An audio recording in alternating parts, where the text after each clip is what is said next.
Brooksville is a small, unassuming town on the southern end of Florida's nature coast, but it did not always go by that name. Initially, a fort named Fort DeSoto would be built about 3 miles east of modern Brooksville to protect the area from raids by Native Americans. However, this fort would not last long, and it would be moved 3 miles to the west due to the limestone that the fort was built on. It did not allow for the easy access to the water table underneath. So a new settlement would be built called Pierceville, and another settlement would be made to the northeast called Melendez. And these two settlements would remain for around 2 decades. 1856, Massachusetts senator named Charles Sumner would write a speech denouncing many southern senators for their support of the pro-slavery people fighting in Kansas at the time.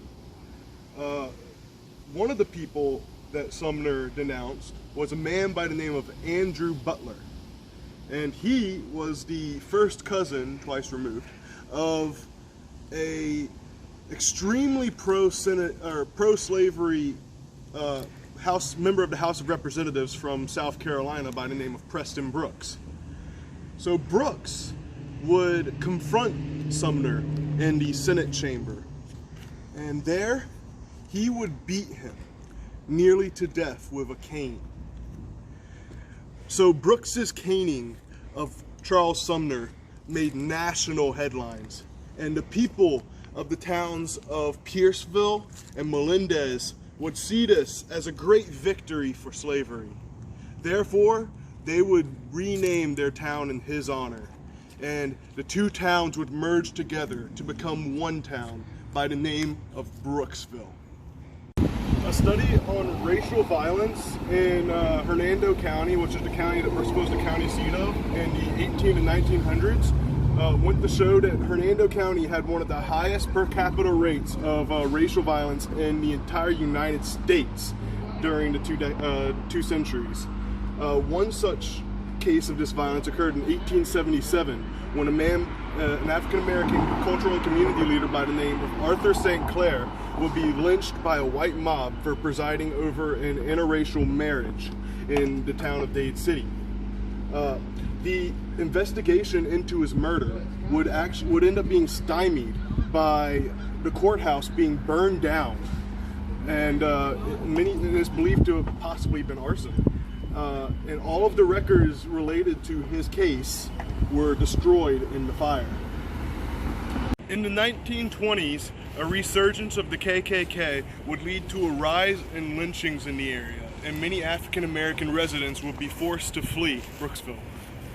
And in the 1930s, a racist tourist attraction called Lewis Plantation and Turpentine Still would be opened in the area, which would claim to show African American life after the Civil War, but in reality showed gross and grotesque stereotypes that were meant to entertain white tourists. This tourist attraction would be forced to close down at the beginning of the 1950s due to the rise in the civil rights movement. And until 1948 that segregation laws were established in Brooksville. But the racial violence had been permeating the city's history for almost a century at that point.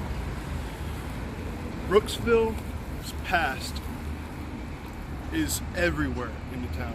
You can feel it. And even today, in 2010, there was a poll to rename the town back to something less racist, like Pierceville or Melendez. But the town name remained Brooksville due to heritage. The oak trees that were used to lynch so many still stand in front of the Hernando County Courthouse, beside a statue that commemorates the Confederate States of America. Brooksville is a town with an extremely dark past, and Its unassuming exterior hides a dark interior.